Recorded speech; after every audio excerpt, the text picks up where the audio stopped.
Economics कर रहे थे हम। आज का टॉपिक है मुद्रा एवं बैंकिंग, जिसमें बैंकिंग हम कर चुके हैं, मुद्रा को अब कर रहे हैं। ठीक है, सबसे पहले मुद्रा वह धुरी है जिसके चारों ओर आर्थिक विज्ञान चक्राकार घूमता है।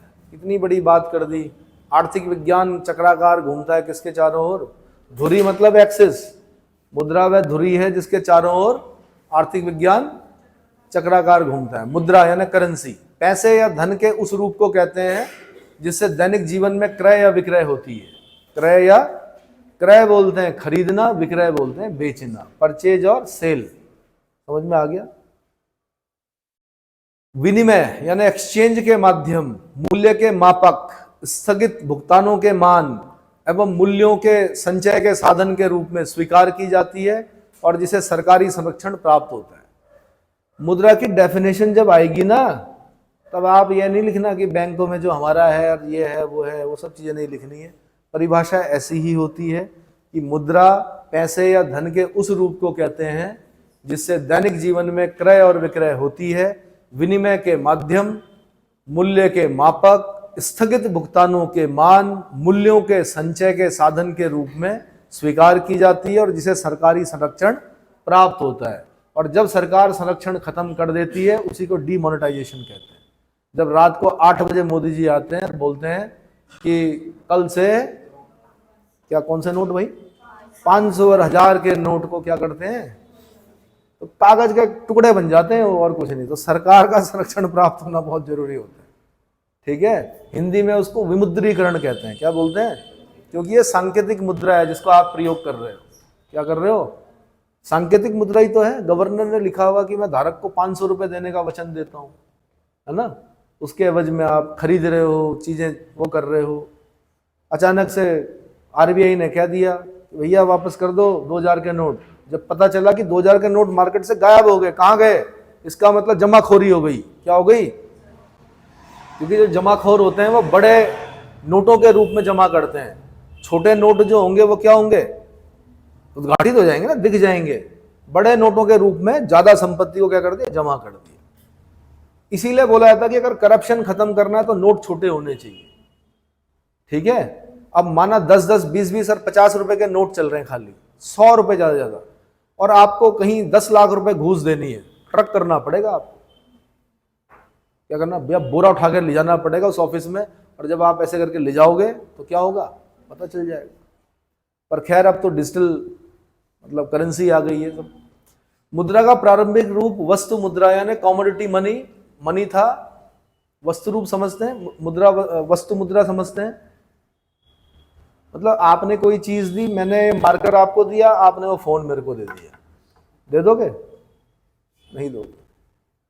मुद्रा का प्रारंभिक रूप वस्तु मुद्रा यानी कॉमोडिटी मनी था। अनेक प्रकार की उपयोगी वस्तुएं मुद्रा के रूप में प्रयोग की गई। बाद में कुछ धातुएं तथा धातुओं के सिक्के मुद्रा के रूप में प्रयोग किए जाने लगे। धातु मुद्रा के बाद पत्र मुद्रा यानी करेंसी नोट्स और पेपर मनी का क्रमिक विकास हुआ। ये एक बड़ी बात है। मतलब हम ना वैदिक काल में पढ़ते हैं कि निष्क क्या था, गले का हार था। क्या था? निष्क क्या था, गले का हार था। और वो गले के हार में मेरे ख्याल से देखे होंगे आपने, आज भी जनजातियों के जो हार होते हैं गोल गोल से, वो मेटल के क्या होते हैं, बने हुए रहते हैं। क्या रहते हैं? गोल गोल से बने रहते हैं। अरे मतलब एक धागे पे गोल गोल से बने रहते हैं। अब क्या हुआ कि माना मैं उस जमाने में चला जाता हूँ का, वैदिक काल में, और मुझे कोई चीज चाहिए और उसके लिए मैं पूरा हार नहीं दे सकता। मैंने उसमें से एक गोला तोड़ा, मैंने इनको दिया, मैंने कहा यार ये गाय मुझे दे दो। या जब मैंने इनसे कहा कि मुझे गाय चाहिए तो इन्होंने कहा ये हार दो। मैंने कहा हार तो बहुत महंगा है भाई, इतना तो नहीं दे सकता मैं, लेकिन एक दे देता हूँ। तो मैंने एक तोड़ के दे दिया। वही एक तरह से बोल सकते हैं कि धात्विक मुद्रा का क्या हो गया, प्रारंभ हो गया। मुद्रा गोल थी, सदियों तक गोल ही चलती रही। अकबर ने एक चौकोर सिक्का निकाला, उसको जनता ने पसंद नहीं किया। नाम बताइए, अकबर द्वारा जो चौकोर सिक्का चलाया गया उसका नाम क्या था? बिना देखे मत बोलना, चेक करके बताओ। आप लोगों ने नहीं देखे होंगे, 5 पैसे का सिक्का होता था हमारे समय में, बचपन में एक टॉफी आती थी, चौकोर होता था, उसको हम पसंद नहीं करते थे। 10 पैसे के सिक्के को भी पसंद नहीं करते थे क्योंकि किनारे से ऐसे ऐसे ऐसे बना होता था। गोल सिक्का पसंद करते हैं हम लोग। अकबर ने एक चौकोर सिक्का चलाया, जनता ने पसंद नहीं किया।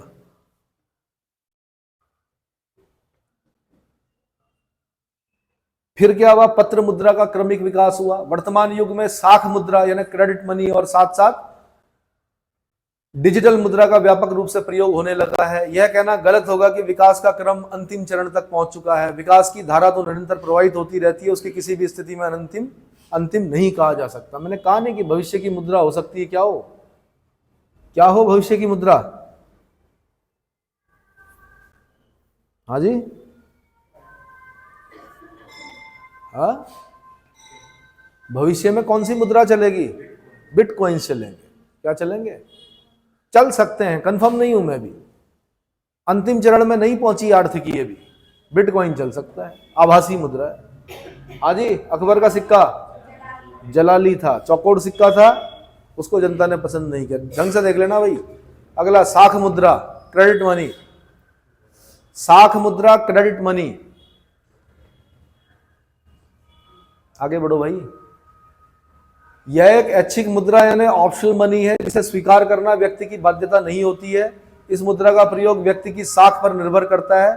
साख मुद्रा विधिग्राह्य मुद्रा नहीं होती है। विधिग्राह्य शब्द को हाईलाइट करना आपने, नहीं बोलते वो लीगल टेंडर खत्म हो गया भैया रात को 8 बजे, कल से 500,000 रुपए का जो लीगल टेंडर था वो समाप्त हो चुका है, कल से कागज के टुकड़े हैं। साख मुद्रा विधिग्राह्य मुद्रा नहीं होती है। साख मुद्रा का निर्गमन व्यक्तियों अथवा व्यापारिक बैंकों द्वारा होता है। साख मुद्रा के 5 प्रचलित रूप हैं। प्रतिज्ञा पत्र, चेक, हुंडी, विनिमय पत्र, बैंक ड्राफ्ट। ये भी तो मुद्रा के ही रूप हैं। नहीं बोलते बैंक ड्राफ्ट लगाना है, ये फॉर्म भरना है, बैंक ड्राफ्ट। अब तो नहीं लगाते हैं मेरे ख्याल से, अब तो ऑनलाइन पेमेंट होती है। चेक देते हो आप किसी ने आपके 1 लाख रुपए देने हैं, उसने चेक दे दिया, आप उसको मना नहीं कर सकते, है ना, वो भी मुद्रा है।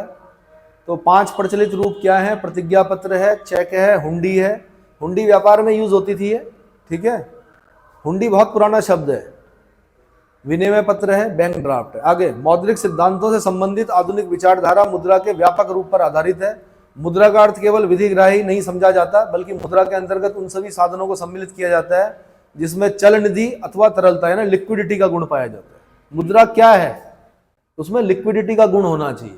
आपने जमीन खरीद ली, आपको किसी चीज की जरूरत पड़ गई, तो लिक्विडिटी तो नहीं है ना उसमें। आपको छोटी चीज की जरूरत पड़ी तो ऐसे बोलोगे 100 गज में से 1 गज ले लो, ऐसा तो नहीं हो सकता। तो लिक्विडिटी नहीं है। तो मुद्रा का एक जो मेन वो है क्या गुण, वो लिक्विडिटी भी है। क्या है? लिक्विडिटी। आगे बढ़ो। तरलता यानी लिक्विडिटी से अभिप्राय अल्पकालिक देयता यानी शॉर्ट मैच्योरिटी से है। क्या है? शॉर्ट मैच्योरिटी से है। कुछ अन्य विशेषज्ञों के अनुसार बेचनीयता यानी निगोशिएबिलिटी अधिक महत्वपूर्ण लक्षण है। ऐसे कुछ ऐसे भी हैं जो तरलता का संबंध विपणयता यानी मार्केटेबिलिटी से स्थापित करते हैं। सरल शब्दों में चल निधि यानी लिक्विडिटी से अभिप्राय किसी आदेय यानी एसेट को बिना किसी विलंब, कठिनाई और क्षति के नगद मुद्रा में बदल देने की क्षमता से है, ताकि इसका इच्छानुसार व्यय अथवा निवेश किया जा सके। नगद मुद्रा सर्वाधिक तरल आदेय है, क्योंकि यह बिना किसी विलंब, कठिनाई अथवा क्षति के विनिमय साध्य है। सीधी सी बात है, जो कैश होता है वो सबसे ज्यादा तरल आदेय है। लिक्विडिटी जो है वो सबसे ज्यादा किसकी होती है? नकद की। क्योंकि बिना किसी विलंब, क्या जेब से निकालने में, कहीं से निकालने में विलंब हो रहा है? नहीं हो रहा है। कठिनाई, क्षति हो रही है? कुछ भी नहीं हो रही है। के विनिमय साध्य यानी एक्सचेंज कर सकते हैं आप। आपने कोई चीज लेनी है, आप कुछ चीज लेने गए, आपने कागज का नोट पकड़ाया और आपको वो चीज मिल गई। नगद मुद्रा के अतिरिक्त बैंकों में रखी गई चालू एवं बचत जमा राशियां बैंकों से मांगने पर प्राप्त की जा सकती है तथा यह प्रत्यक्ष रूप में व्यय के लिए उपलब्ध होती है। नगद मुद्रा के समान ही तरल होने के कारण मांग जमा राशियां भी मुद्रा ही है। इसके अतिरिक्त अल्पकालिक ऋण एवं अल्पकालिक सरकारी प्रतिभूतियां, गवर्नमेंट सिक्योरिटीज, एक किसी वीडियो में प्रतिभूतियों की जगह गारंटी आ गई थी, सिक्योरिटीज बोलते हैं उसको, ठीक है। इसके अतिरिक्त अल्पकालीन ऋण तथा अल्पकालीन सरकारी प्रतिभूतियां यानी गवर्नमेंट सिक्योरिटीज तथा उच्च कोटि के गैर सरकारी पत्र तथा अंश एवं ऋण पत्र आदि भी विपणयता के तथा बेचनीयता का गुण होने के कारण तरल परिसंपत्ति है, लिक्विड एसेट्स हैं। परिसंपत्ति बोलते हैं एसेट्स को, क्या बोलते हैं? इसी बेचनीयता का, बेचनीयता समझ रहे हैं, बेचना, बेचने से बना है, बेचनीयता क्या गुण होने के कारण तरल परिसंपत्तियां हैं। इसी प्रकार निश्चितकालीन जमा राशियां ना, fix deposits, treasury bills, saving certificate आदि ऐसे आदेय हैं जिन्हें नगद मुद्रा में बदलने में कुछ समय लगता है, परंतु इससे प्राप्त होने वाली आय त्याग देने अथवा थोड़ी सी हानि उठा लेने पर इन्हें भी नगद मुद्रा में बदला जा सकता है। इसलिए ऐसे आदेय भी तरल आदेय ही है, परंतु इनमें तरलता अपूर्ण है, इम्परफेक्ट लिक्विडिटी है। आपने फिक्स डिपॉजिट कर रखा, आपको जरूरत पड़ेगी, एफडी तुड़वानी पड़ेगी, आपको हानि होगी, उसमें क्या होगी? पूरा पैसा मिलता है एफडी में तोड़ने पर, जो ब्याज मिलना था वो मिलेगा? उतना नहीं मिलेगा। भाई आपने 5 साल की एफडी कराई, आपने 1 साल में जरूरत पड़ेगी, आपने तुड़वाई, तो क्या होगा? नुकसान नहीं होगा? उसमें नुकसान होगा। एक तो 1 साल तक रखी भी, आपको खाली क्या मूलधन मिलता है? भाई मेरी तो है नहीं एफडी, हम तो शिक्षक लोग हैं, सरस्वती के उपासक, है ना, और वैसे भी हम क्या उसमें विश्वास रखते हैं? क्या उड़ाओ, भविष्य की चिंता नहीं, ठीक है ना। परंतु इसमें तरलता अपूर्ण, इम्परफेक्ट लिक्विडिटी है, ठीक है। ट्रेजरी बिल्स हो गए, सेविंग ये हो गए। आगे मुद्रा एवं सन्निकट मुद्रा, मनी एंड नियर मनी। अनेक प्रकार के तरल आदेय अथवा परिसंपत्तियां, एसेट्स जो कि तरलता का गुण रहते हुए भी स्पष्ट रूप से मुद्रा नहीं कही जा सकती हैं, इन्हें सन्निकट मुद्रा अथवा अर्ध मुद्रा, नियर मनी और क्वासी मनी कहा जाता है। क्या कहा जाता है? अनेक प्रकार के तरल आदेय अथवा परिसंपत्तियां, एसेट्स जो कि तरलता का गुण रहते हुए भी स्पष्ट रूप से मुद्रा नहीं कही जा सकती हैं, इन्हें सन्निकट मुद्रा अथवा अर्ध मुद्रा, नियर मनी और क्वासी मनी कहा जाता है। नगद मुद्रा तथा मांग जमा राशियां पूर्ण रूप से तरल होने के कारण मुद्रा हैं। अनेक प्रकार की प्रतिभूतियां यानी सिक्योरिटीज तथा वित्तीय परिसंपत्तियां जैसे बॉन्ड, जैसे सरकारी प्रतिभूतियां ने गवर्नमेंट सिक्योरिटीज, जैसे ऋण पत्र को क्या बोलते हैं? नहीं, डेट तो बोलेंगे, लेकिन पत्र को क्या बोलते हैं? बैंकों की काल जमा राशियां, कंपनियों के शेयर इत्यादि मूल्य का संचय, स्टोर ऑफ वैल्यू करते हैं, इसलिए ये मुद्रा के निकट क्लोज सब्स्टिट्यूट करते हैं। इन आदेय को ही सन्निकट मुद्रा कहा जाता है। भाई आपने शेयर ले लिए किसी कंपनी के, है ना, उनकी कीमत है ना, अब यह आपकी कीमत है कि वो बढ़ेंगे, या आपका नॉलेज है कि वो उसकी मूल्य बढ़ेगा या उसका मूल्य घटेगा, है ना। कुछ लोग तो काम ही यही होता है उनका, सुबह शेयर खरीदते हैं, शाम को बेचते हैं, निकल गया 8-10 हज़ार 20 हज़ार रुपये निकल गया, चल रहा है काम, बढ़िया, अच्छा जीवन जीते हैं। लेकिन वो नॉलेज होता है उनको किस चीज़ का, कि किन शेयर को खरीदना है। एक तरह से गैम्बलिंग ही है वो, ठीक है। स्पष्ट है कि ये सभी आदेय वैधानिक रूप में मुद्रा न होने पर भी व्यवहारिक रूप में मुद्रा के ही समान है, क्योंकि उन्हें मुद्रा में बदला जा सकता है। अब जैसे ये शेयर है, इनको मुद्रा में बदला, आपके पास शेयर होल्डर हो ना, आप शेयर्स हैं आपके पास, आप उनको बेच के पैसा क्या कर सकते हो? ले सकते हो। तो सन्निकट मुद्रा में आ गए। आगे दिखाइए जी। अब कहां से पढ़ूं मैं, कुछ गड़बड़ हो गया। मुद्रा के समान ही है, क्योंकि उन्हें मुद्रा इससे पढ़ना है ना आगे। इस प्रकार लोगों द्वारा व्यय करने की इच्छा एवं योग्यता इन आदेयों के द्वारा लगभग उतनी ही प्रभावित होती है जितनी कि नकद मुद्रा के द्वारा है। इसके अतिरिक्त सन्निकट मुद्रा की मात्रा नकद मुद्रा के चलन को भी प्रभावित करती है। इन्हीं सब बातों को ध्यान में रखते हुए व्यापक दृष्टिकोण अपनाने पर मुद्रा के अंतर्गत केवल नकद मुद्रा तथा मांग जमा राशियों को ही नहीं, बल्कि सभी तरल आदेय तथा सन्निकट मुद्रा को भी सम्मिलित करने के विचार को समर्थन दिया जाता है। मतलब मुद्रा का मतलब खाली नकद कैश नहीं होता है, मुद्रा के अंदर सन्निकट मुद्रा भी आती है, तरल आदेय भी आते हैं, लिक्विड, जिनकी लिक्विडिटी होती है ना। अगर 20% भी समझ पा रहे हो मुद्रा को, पैसा तो बहुत खर्च किया घर वालों का, आज समझ भी लो कि लिखा कैसे जाता है पैसे को, है ना, पैसा ही नहीं है और भी अन्य चीजें हैं। तो तभी तो आश्चर्यचकित होते हो आप, अच्छा ये भी है रूप। अभी तक तो हमने खाली क्या किया, एटीएम से निकाला, खर्च किया, तो ऐसा भी लिखना पड़ता है। तो इसीलिए परेशानी हो रही है, जो तकलीफ हो रही है वो इसलिए हो रही है क्योंकि पढ़ना और लिखना पड़ रहा है, उसको क्या करना पड़ रहा है, समझना पड़ रहा है कि है क्या मुद्रा। मुद्रा तथा सन्निकट मुद्रा के बीच भेद। अब इसके बीच में भेद बता रहा है कि क्या भेद है, अंतर क्या है। व्यवहारिक रूप में मुद्रा में सिक्के, नोट तथा बैंक की जमा राशियां ही सम्मिलित की जाती हैं, जबकि सन्निकट मुद्रा से अभिप्राय विभिन्न प्रकार के वित्तीय आदेय से होता है। विभिन्न प्रकार के वित्तीय, जिसमें शेयर्स भी हो गए, है ना। मुद्रा में 100% तरलता होती है, 100% लिक्विडिटी होती है, जबकि सन्निकट मुद्रा में अपूर्ण तरलता होती है। क्या होती है, अपूर्ण तरलता होती है। तीसरा, मुद्रा रखने पर नकद शेष यानी कैश बैलेंस का निर्माण होता है, ऊपर कीजिए, इस पर ब्याज का उपार्जन नहीं होता है। इसके विपरीत सन्निकट मुद्रा में सम्मिलित आदेय ब्याज का उपार्जन करते हैं। सन्निकट मुद्रा में सम्मिलित आदेय ब्याज का उपार्जन करते हैं। नकद मुद्रा में निर्माण होता है, इस पर ब्याज का उपार्जन नहीं होता है। सन्निकट मुद्रा में क्या होगा, आपने क्या कर रखा है, शेयर ले रखे हैं, तो उस पर जो भी बड़ा होगा उसका रेट, उसको भी क्या किया जाता है, जोड़ा जाता है। ठीक है, जब वो मिल रहा होगा तो वो भी जुड़ के मिलेगा, आगे घटा हुआ होगा तो घट के मिलेगा। मुद्रा लेखे की इकाई यूनिट ऑफ अकाउंट्स के रूप में मूल्य की माप करती है।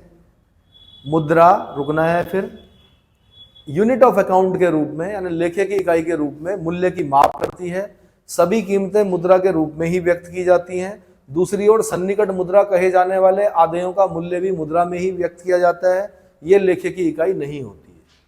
इसको दो लिख सकते हैं हम कि मुद्रा लेखे की इकाई होती है और सन्निकट मुद्रा लेखे की इकाई नहीं होती, ऐसा भी लिख सकते हैं।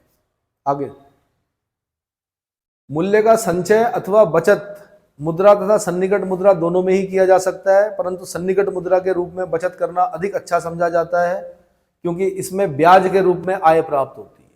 सन्निकट मुद्रा में क्या होगा, ब्याज के रूप में आय प्राप्त होती है। डबल बेड में रखोगे अगर भर के नोट, कुछ नहीं मिलेगा, हो सकता है कीड़ा खा जाए, है ना, हो सकता है कभी छापा पड़ जाए। अगर सन्निकट मुद्रा के रूप में रखोगे तो उसमें ब्याज मिलेगा। क्या मिलेगा, मुद्रा के द्वारा प्रत्यक्ष रूप से भुगतान किए जाते हैं, जबकि सन्निकट मुद्रा के द्वारा भुगतान तभी किया जा सकता है जबकि इसे पहले मुद्रा के रूप में बदला जाए या प्रत्यक्ष रूप से विनिमय के माध्यम का कार्य नहीं करती है। क्लियर हो गया, ठीक है। आगे, मुद्रा की पूर्ति, द सप्लाई ऑफ मनी। मुद्रा की पूर्ति में होने वाले परिवर्तन अर्थव्यवस्था में कीमत स्तर तथा ब्याज दरों का निर्धारण करते हैं। साथ ही आर्थिक विकास की गति भी मुद्रा की पूर्ति से प्रभावित होती है। अर्थव्यवस्था में सृजित संपूर्ण मौद्रिक दायित्व ही मुद्रा की पूर्ति प्रदर्शित करता है। मुद्रा की पूर्ति में अधोलिखित 3 तत्व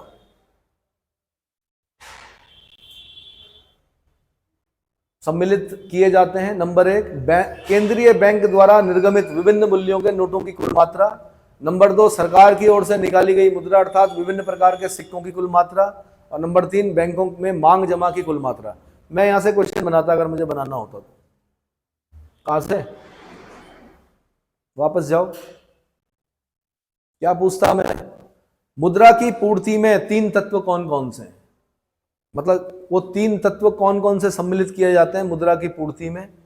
पहला दिखाइए,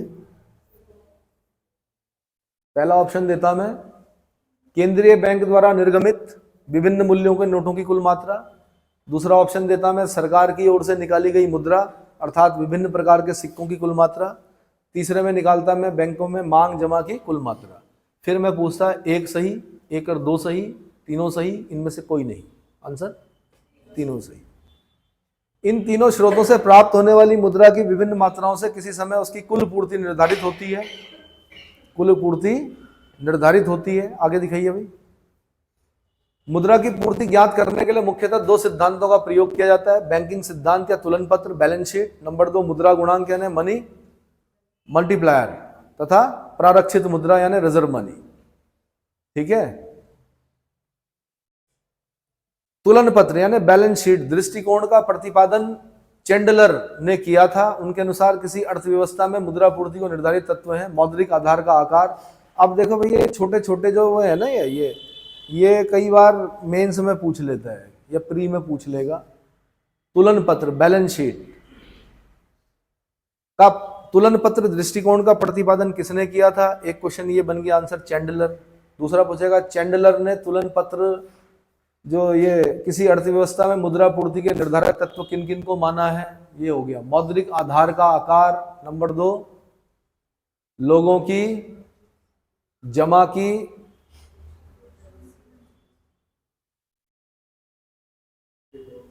हाँ जी लोगों की जमा की सापेक्षता में करेंसी रखने की इच्छा।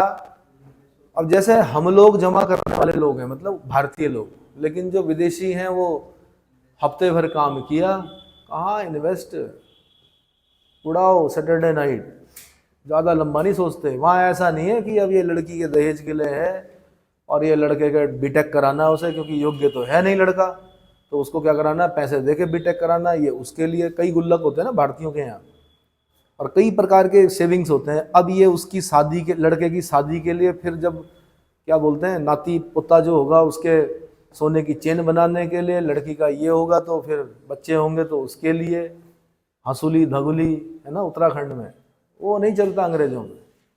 कमाओ हफ्ते भर का कैश लो, खाओ पियो उड़ाओ, है ना, थोड़ा बहुत बचाते हैं, विश्व का भ्रमण करो, है ना। कूप मंडूक की तरह जीवन नहीं जीते वो लोग, एक ही जगह पे पैदा हुए, गली में पैदा हुए, गली में मर गए, और लास्ट में 100 साल में पूछा भाई कौन मरा। कई बार ऐसा भी होता है क्या कि मोहल्ले वाले ही पूछते हैं कौन मरा, अच्छा ये भी रहता था मोहल्ले में, कई बार ऐसा भी होता है ना। तो मौद्रिक आधार का आकार, लोगों की जमा सापेक्षता में करेंसी रखने की इच्छा, विनिमय व्यवस्था में मुद्रा के प्रयोग का स्तर, नगद कोषानुपात, इसके अतिरिक्त सरकार की बजट नीति भी एक महत्वपूर्ण निर्धारक हो सकती है। मुद्रा गुणक यानी मनी मल्टीप्लायर का निर्धारण 2 अनुपातों पर निर्भर करता है। अब जब क्वेश्चन आएंगे ना इनके, आपकी समझ में आ जाएगा क्यों पढ़ रहे हैं हम इसको। पेपर प्रैक्टिस जब कर रहे होंगे, मुद्रा वाले क्वेश्चन आएंगे तो इन्हीं में से बनते हैं क्वेश्चन। मुद्रा गुणक का निर्धारण 2 अनुपातों पर निर्भर करता है। नंबर 1 करेंसी जमा अनुपात यानी currency deposit ratio C, number 2 आरक्षित निधि जमा अनुपात यानी रिजर्व डिपॉजिट रेशियो R। आगे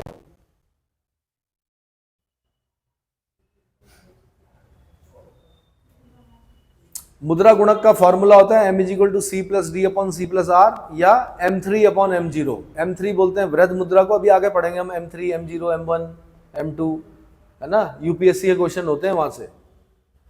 m3 वृहद मुद्रा, m0 आरक्षित मुद्रा के आधार पर, जहां c चलन में करेंसी की मात्रा है, d कुल जमा राशियां, जिनका कॉमर्स होगा उनकी समझ में आ रहा होगा, जिनका साइंस होगा उनकी समझ में नहीं आ रहा होगा, नहीं आएगा, अभी धीरे धीरे आएगा। डी कुल जमा राशियां तथा आर बैंकों की केंद्रीय बैंक के साथ पास रक्षित निधियों को व्यक्त करते हैं। करेंसी तथा रक्षित निधियों की मात्रा को m से गुणा करने पर कुल मुद्रा की मात्रा का अनुमान लगाया जाता है। तो फॉर्मूला याद रखना है, ठीक है, मुद्रा गुणांक का फॉर्मूला याद रखना है। सी क्या है, हो सकता है खाली यही क्वेश्चन अगर मैं बनाता तो मैं यही बोलता, मुद्रा गुणांक के फॉर्मूले C+D+C+R/C+R में सी से क्या मतलब है, तो आपने बोलना है चलन में करेंसी की मात्रा। फिर मैं पूछा डी से क्या मतलब है, तो आपने बोलना है कुल जमा राशियां। फिर आर से क्या मतलब है, तो बैंकों की केंद्रीय बैंक के पास रक्षित निधियां। याद तो करना पड़ेगा भाई, बिना याद करे नहीं होगा। और याद करने के लिए हम आदमी भी नहीं रख सकते, है ना, झाड़ू पोछे के लिए रख सकते हैं, अन्य चीजों के लिए रख सकते हैं, लेकिन कंपटीशन में ये नहीं हो सकता कि मैंने एक आदमी रख दिया, वो मेरी जगह पढ़ रहा है। खुद ही स्वर्ग प्राप्त करना है तो खुद ही मरना पड़ता है। भारत में मुद्रा पूर्ति से संबंधित आंकड़े आरबीआई द्वारा जुलाई 1935 से प्रस्तुत किए जाते रहे। सर्वप्रथम 1961 में मुद्रा पूर्ति पर प्रथम कार्यकारी दल और मौद्रिक समूह से संबंधित अवधारणा को प्रस्तुत किया गया। इस प्रकार M1 की मात्रा जनता को उपलब्ध मुद्रा की मात्रा, money supply with the public, को व्यक्त करती है। व्यापक मुद्रा जिसे सुलभ मुद्रा भी कहा जाता है की माप M3 के द्वारा होती है। ये यूपीएससी का चल रहा है, अब यहाँ यूपीएससी क्वेश्चन पूछेगी इधर से, कहां से, M1 क्या है, M3 क्या है? उपरोक्त में से M1 तथा M3 का प्रयोग नीति निर्धारण तथा दिशा निर्देशों के लिए किया जाता है। यहां से क्वेश्चन बना हुआ है।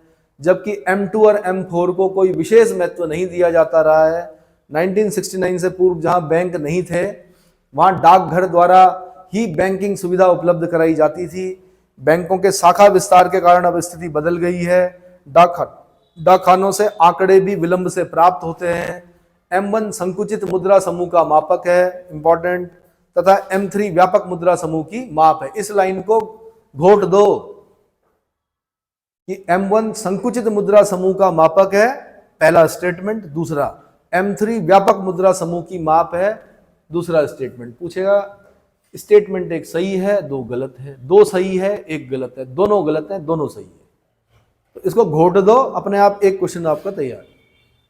समझ में आया कि नहीं आया? आएगा आएगा, भरोसा रखोगे तो आएगा। देश में संपूर्ण आर्थिक क्रिया से अधिक सहसंबंध होने के कारण व्यापक मुद्रा की धारणा को अधिक उपयोगी समझा जाता रहा है। M3 के अंतर्गत बैंकों की जमा राशियों को विभिन्न भागों में वर्गीकृत करने की आवश्यकता नहीं रहती है। साख नियंत्रण के, आगे बढ़ो, के उद्देश्य से भी यह अधिक उपयोगी है, क्योंकि इसका संबंध बैंकों की कुल जमा राशियों से है। लिबरलाइजेशन यानी उदारीकरण के आरंभ होने के बाद वित्तीय क्षेत्र में अनेकानेक परिवर्तन हुए। इन परिवर्तनों के परिप्रेक्ष्य में और मौद्रिक समुच्चयों यानी मॉनेटरी एग्रीगेट्स पर पड़ने वाले प्रभावों के अध्ययन, विश्लेषण और सुझाव देने के लिए वाई रेड्डी की अध्यक्षता में 6 सदस्यीय समिति का गठन 1997 में किया गया, जिसने जून 1998 में अपनी रिपोर्ट प्रस्तुत की और आरबीआई ने उसे स्वीकार कर लिया। यथा वाई रेड्डी, इसको हाईलाइट कीजिए। वाई रेड्डी की अध्यक्षता में जो सदस्य समिति बनाई गई उसको हाईलाइट करना है। उसकी रिकमेंडेशन क्या थी? नंबर 1, रिपोर्ट में सुझाव दिया गया था कि M0 का संकलन साप्ताहिक आधार पर तथा M1, M2 और M3 का संकलन अर्धमासिक आधार पर किया जाए। L1 तथा L2 का संकलन मासिक हो, जबकि L3 का संकलन त्रैमासिक हो। अब आप सोच रहे होंगे L1, L2, M1, M2, M3 क्या है, तो क्या करूं मैं? पहले बता दूं या पहले पढ़ लूं रिकमेंडेशन? पहले रिकमेंडेशन पढ़ ही लेते हैं जब आ गई तो, ठीक है। रिपोर्ट में 4 नए मौद्रिक समुच्चय मॉनेटरी एग्रीगेट्स तथा 3 सर्वथा नए तरलता समुच्चय यानी लिक्विडिटी एग्रीगेट्स के माप सुलझाए गए। आगे यथा मौद्रिक समुच्चय, अब आ गया इसमें बढ़िया मॉनेटरी एग्रीगेट्स, ये यूपीएससी क्वेश्चन होते हैं भाई। M0 में किस किस को लेते हैं हम लोग? चलन में करेंसी प्लस बैंकों की रिजर्व बैंक के पास जमा राशियां प्लस रिजर्व बैंक के पास अन्य जमा राशि, उसको किस में लेते हैं? क्वेश्चन बनाएगा यहां से। M0 में क्या क्या शामिल होता है? पहला ऑप्शन चलन में करेंसी, दूसरा ऑप्शन बैंकों की रिजर्व बैंक के पास जमा राशियां, तीसरा सी ऑप्शन रिजर्व बैंक के पास अन्य जमा राशियां, चौथा ऑप्शन क्या यहां से उठा के दे देगा, बैंकों द्वारा जारी किए गए जमा प्रमाण पत्र। नहीं, ये किस में आएंगे? M2 में आएंगे। समझ में आ गया? मतलब M1 में जो है उसे M1 में याद करना है, जो M2 में है उसे M2 में याद करना है, जो M3 में है उसे M3 में याद करना है। M1 में क्या है? जनता के पास करेंसी है ना, प्लस बैंकों के पास मांग जमा राशियां प्लस रिजर्व बैंक के पास अन्य जमा राशि। फिर M2 में क्या है? M1 तो है ही ये पूरा का पूरा, प्लस बैंकों के पास बचत खातों की जमा राशियों में काल दायित्वों का भाग प्लस बैंकों द्वारा जारी किए गए जमा प्रमाण पत्र प्लस काल जमा राशियां यानी विदेशी मुद्रा अनिवासी खाता FCNR जमा राशियां को छोड़कर जिनकी अवधि 1 वर्ष तक की है। काल जमा राशियां 1 वर्ष तक की काल जमा राशियां, लेकिन उसमें किसको शामिल नहीं करना है? विदेशी मुद्रा अनिवासी खाता को नहीं करना है और FCNR को नहीं करना है ना, इन जमा राशियों को छोड़कर। फिर अगला M3 में पूरा M2 आ गया। ये कठिन क्यों हो रहा है? इसीलिए तो हो रहा, इतना तो करना ही है। प्लस अब काल जमा राशियां फिर वो छोड़ना पड़ेगा जिनकी अवधि 1 वर्ष से अधिक है। 1 वर्ष से कम वाली हमने किस में पढ़ी? M2 में पढ़ी। M3 में साथ में वो भी जुड़ गई जिनकी अवधि क्या है, 1 वर्ष से अधिक है। प्लस गैर बैंकिंग वित्तीय संस्था से बैंकों द्वारा लिए गए अभियाचन ऋण यानी कॉल बोरोइंग्स, या M3 बराबर जनता के पास उपलब्ध करेंसी प्लस बैंकों की मांग जमाएं या करके दे रहे हैं, प्लस बैंकों की सावधि जमाएं प्लस भारतीय रिजर्व बैंक की अन्य जमाएं। आईएएस में पूछा जा चुका 2002 में, 97 में, यूपी में पूछा जा चुका है। आ गया हो यूपी पीसीएस भाई, इतनी जल्दी मत भागा करो। 08 है ना, समझ में आ गया। अब तरलता समुच्चय, लिक्विडिटी एग्रीगेट्स, इसमें फिर याद करना है आपने। याद करने वाली चीजें भाई, पहले समझ तो बाद में आएगा। L1 में क्या है, M3 तो है ही पूरा, प्लस डाकखाना बचत बैंकों की कुल जमा राशियां यानी नेशनल सेविंग सर्टिफिकेट छोड़कर। फिर L2 में क्या है, L1 पूरा है, ये तो पूरा लिखना है, प्लस अब ये सुविधा हो गई ना, L1 लिख दिया हमने, प्लस अवधि ऋण तथा पुनर्वित्त देने वाली वित्तीय संस्थाओं की अवधि जमा राशियां, प्लस वित्तीय संस्थाओं द्वारा दिए गए अवधि ऋण, प्लस वित्तीय संस्थाओं द्वारा जारी किए गए जमा प्रमाण पत्र। आगे बढ़ो। अरे भैया समझ में मुझे पता नहीं आएगा, ये तब आएगा जब याद हो जाएगा। क्या हो जाएगा? और ये याद कब होगा? ये एक दिन में नहीं होगा, ये बार बार आपको रिवाइज करना पड़ेगा, तब जाके कहीं याद होगा। और जब याद होगा तो आपने आईएएस में देख लिया 2 बार, पीसीएस में देख लिया, और वो तो इतना ही लिखा हुआ, लेकिन मैंने कई बार देखा है। अगर आप मेरे से पूछें तो मैंने इस पोर्शन से कई बार क्वेश्चन देख लिए हैं, फिर दोबारे आएंगे। अगर एक क्वेश्चन बनता है यहां से तो वो गलत नहीं होना चाहिए भाई। L3 में क्या आएगा? L2 प्लस गैर बैंकिंग वित्तीय कंपनियों द्वारा जनता से प्राप्त की गई जमा राशियां। अब तीसरी रिकमेंडेशन क्या थी? 1998 के कार्यकारी दल द्वारा प्रस्तावित संकलन कठिनाइयों से परिपूर्ण है। कार्यकारी दल ने सुझाव दिया था कि M0 का संकलन साप्ताहिक आधार पर तथा M1, M2, M3 का संकलन अर्धमासिक आधार पर किया जाए। L1 और L2 का संकलन मासिक हो, जबकि L3 का संकलन त्रैमासिक हो। चौथा, कार्यकारी दल द्वारा प्रस्तावित नए मौद्रिक समूह न्यू मनी मॉनेटरी एग्रीगेट्स का संकलन 1999-2000 से किया जाने लगा है। कुछ समय के लिए पुरानी श्रृंखला का संकलन भी किया जाता रहेगा, जिसकी तुलना करने में सुविधा हो। इस प्रकार अब आगे 2 श्रृंखलाओं पुरानी तथा नई के अंतर्गत आंकड़े उपलब्ध हैं। पांचवा, M0 आरक्षित मुद्रा का सूचक है, जिसमें सम्मिलित मदों में कोई परिवर्तन नहीं किया गया है। आगे बस।